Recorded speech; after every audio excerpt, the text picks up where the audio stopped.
भारत माता की जय, भारत माता की जय। जय जवान जय किसान, जय जवान वेंटने वेंटने, जय जवान जय किसान। भारतीय किसान संघ जिंदाबाद जिंदाबाद, भारतीय किसान संघ जिंदाबाद जिंदाबाद, రైతుల ఐక్యత।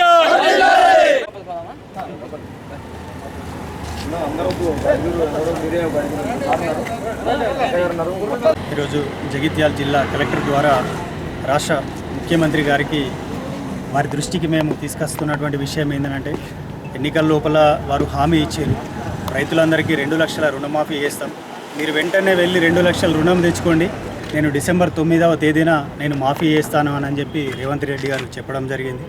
రైతులు విపరీతమైనటువంటి కష్టాల్లో ఉన్నారు, రైతులకు రుణాలు కూడా ఉన్నాయి కాబట్టి రేవంత్ రెడ్డి గారు వస్తే రుణమాఫీ అవుతుంది అనేటువంటి ఆశ రైతుల లోపల ఉండి, ఆయన చెప్పిన మాటకు అనుగుణంగా ఆయనకు మద్దతు ఇచ్చారు. రేవంత్ రెడ్డి గారికి ఆయనను పీఠం ఎక్కించారు.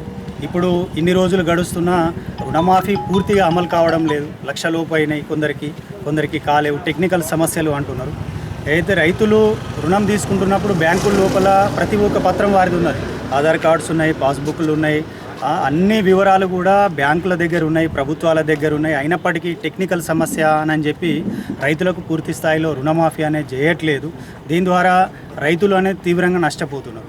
గత ప్రభుత్వం లోపల కూడా రుణమాఫీ కాలేదు, ఈ ప్రభుత్వం లోపల కూడా రుణమాఫీ అయితలేదు. ఏ ప్రభుత్వం అయినా అంతిమంగా నష్టపోయేది రైతే అవుతున్నాడు. కాబట్టి రేవంత్ రెడ్డి గారి దృష్టికి మేము ఈ ధర్నా మాధ్యమికంగా కలెక్టర్ ద్వారా ప్రభుత్వం దృష్టికి తీసుకొచ్చేది ఏంటి అని అంటే, వెంటనే 2 లక్షల వరకు ఏదైతే రుణం ఉందో వాళ్ళందరికీ కూడా రుణమాఫీ చేయాలి. 2 లక్షల కంటే ఎక్కువ ఉంటే మీరు రైతులు చెల్లించండి అంటున్నారు. మేము చెల్లించమా అనేది మా దగ్గరికి వెళ్ళి ఎట్లా వసూలు చేయాలనో అట్లా బ్యాంకు వాళ్ళు వసూలు చేసుకుంటారు. మీరు ఇచ్చేది ఏదైతే ఉన్నదో దాన్ని మాకు మా అకౌంట్లోకి జమ చేయాలి. ఒకవేళ మీరు త్వరితగతిన కనుక నిర్ణయం తీసుకోకపోతే రాష్ట్రం లోపల ఇంకా పెద్ద ఎత్తున ఉద్యమం దీన్ని తీసుకుపోతాం. రాష్ట్రం లోపల ఒక అలజడి కూడా సృష్టించే అవకాశం ఉన్నది. రైతుల యొక్క ఆక్రోశానికి గురి కావద్దు రేవంత్ రెడ్డి గారు అని చెప్పి మేము చెప్తున్నాం. గౌరవనీయులైన రేవంత్ రెడ్డి గారు దృష్టిలో పెట్టుకోవాలి. మీరు 5 ఏళ్ళు చక్కగా పాలించాలి, మీరు కీర్తిని పొందాలి, అపకీర్తిని మూట కట్టుకోకండి, రైతులకు అన్యాయం చేయకండి అని చెప్పి భారతీయ కిసాన్ సంఘ్ ద్వారా మేము కోరుతున్నాం. ఈరోజు రైతు రుణమాఫీ అనేది అగమ్య గోచరంగా గందరగోళంగా మారినటువంటి పరిస్థితి. రేవంత్ రెడ్డి గారు గత ఎన్నికల్లో ఇచ్చినటువంటి హామీ ప్రకారం 2 లక్షల లోపు రుణాలు మాఫీ కావాలంటే 49,000 కోట్ల రూపాయలు కావాలని బ్యాంకర్ల సమితి ప్రభుత్వానికి నివేదిక ఇచ్చింది. ఆ నివేదిక అనంతరం మొట్టమొదటి క్యాబినెట్ మీటింగ్లో రుణమాఫీ చేయడానికి 31,000 కావాలని రాష్ట్ర క్యాబినెట్ డిసైడ్ చేసింది. రాష్ట్ర క్యాబినెట్ 31,000 కోట్లను డిసైడ్ చేసి రాష్ట్ర బడ్జెట్లో 26,000 కోట్లు ప్రవేశపెట్టడం జరిగింది. 26,000 కోట్లు కేటాయించి 3 విడతల్లో 17,493 కోట్లను రుణమాఫీ కోసం నిధులను విడుదల చేయడం జరిగింది. నిధులను విడుదల చేస్తే నిన్నటికి నిన్న ఉప ముఖ్యమంత్రి గారు ఏమంటున్నారంటే, ప్రభుత్వం విడుదల చేసినటువంటి 17,343 కోట్ల రూపాయల్లో కూడా రైతుల యొక్క ఖాతాల్లోకి చేరింది 5,000 కోట్ల రూపాయలు అంటున్నారంటే, 7,000 కోట్ల రూపాయలు అంటున్నారంటే ఎంత దారుణంగా ఒక వ్యవస్థ తయారైందో ఒకసారి ఆలోచించండి. ప్రభుత్వ పెద్దల దగ్గరనే ఇంత గందరగోళంగా ఉంటే ఇంకా గ్రౌండ్ లెవెల్లో పరిస్థితి ఎంత గందరగోళంగా ఉందో అర్థం చేసుకోవాలి.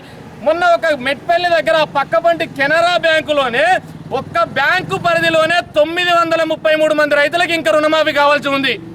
అయ్యా ముఖ్యమంత్రి గారు, మీరు తీసుకుంటున్నటువంటి చర్యతో రైతులకి ఉపశమనం కలగాలి తప్ప రైతులని ఇంకా ఇబ్బంది పెట్టే విధంగా ఉండకూడదని మా రైతాంగం తరపున వేడుకుంటూ, ఖచ్చితంగా 2 లక్షల పైన ఉన్నటువంటి రైతులకి ఎలాంటి షరతులు లేకుండా మీరు ఇస్తానన్నటువంటి 2 లక్షలు వాళ్ళ ఖాతాలో వేయాలి.